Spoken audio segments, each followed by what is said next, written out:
And welcome back to STL TV Live. I'm Tim Lampley. Still here with me is Greg Gobberdiel, event coordinator for the historic Shaw Art Fair taking place October 4th and 5th. Greg, let's talk about some of the artists that you will have at this event. How did you guys choose the people who are going to be at this event? This is a juried art fair, and so in the beginning of each year, between typically January to April, we ask for entries from artists, and we get entries from around the country. In fact, we have someone coming from Alaska this year to the fair.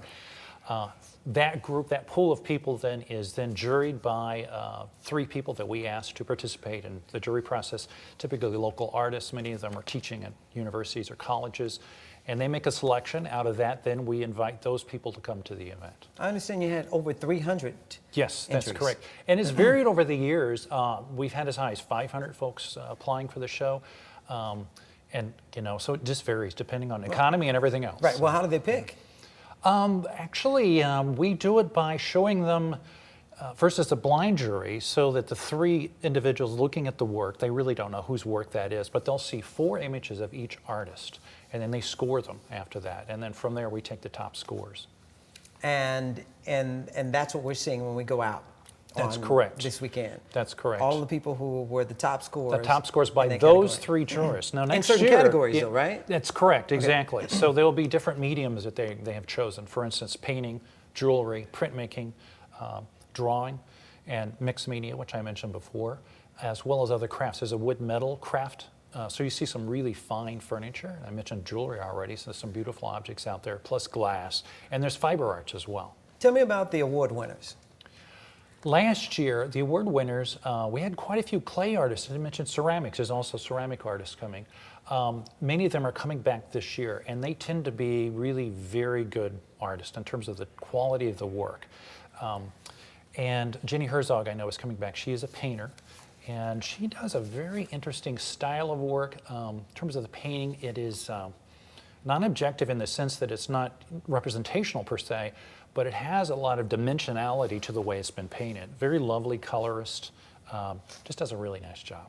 This is a fundraiser as well. That is correct. It is a fundraiser for the Neighborhood Association. And one of the things that we did from the beginning is we established a grant program called the Shaw Helping Hands Grants. And what we do each year is we have our own sort of grant process from some of the proceeds for groups within the neighborhood that work with kids and families. And so each year we try to give away some of those proceeds to other service providers in the Shaw neighborhood. Now, all of the art is for sale. That is correct, yes. Can you tell me a little bit about, I guess, the various places that one would go? In other words, if I was to, when I go to the fair, how do I make my way through? How do I maneuver through and find out where I should be and what I should be looking at? Great question. Sure, great question. The fair is really easy to navigate in the sense that it's the 2 blocks of Flora Place. Yeah, exactly. It's a very easy navigation. So as you come in from one of the 4 gates, like at Tower Grove and Flora Place, which is across the street from the Botanical Garden, and see they're having their event the same weekend. So we get a lot of cross traffic. With that. Exactly, you're right. The Best of Missouri Market. So there's a lot of cross traffic there.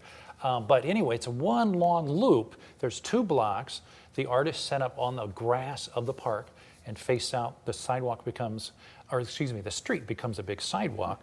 And so you can take that loop around. We also have a program that can guide you back to a particular artist. So take notes in your program as you go around and say, I really want to come back and look at that piece again. And don't be surprised if it's gone when you come back around, because it does take a little time to look at the art. But the setting does invite people to stop, talk to the artist. It's a lovely tree-lined parkway setting. And out of that setting, you'll have conversations with artists, which is really where it's fun to do that, and it's fun to learn more about their motivations behind their work. Well, Greg, we appreciate the information, and thank you for coming out and sharing it with us, and good luck with this event. For more information about the Shaw Art Fair taking place October 4th and 5th on Tower Grove Avenue in St. Louis, visit the website shawartfair.org. And we'll be right back after this quick break.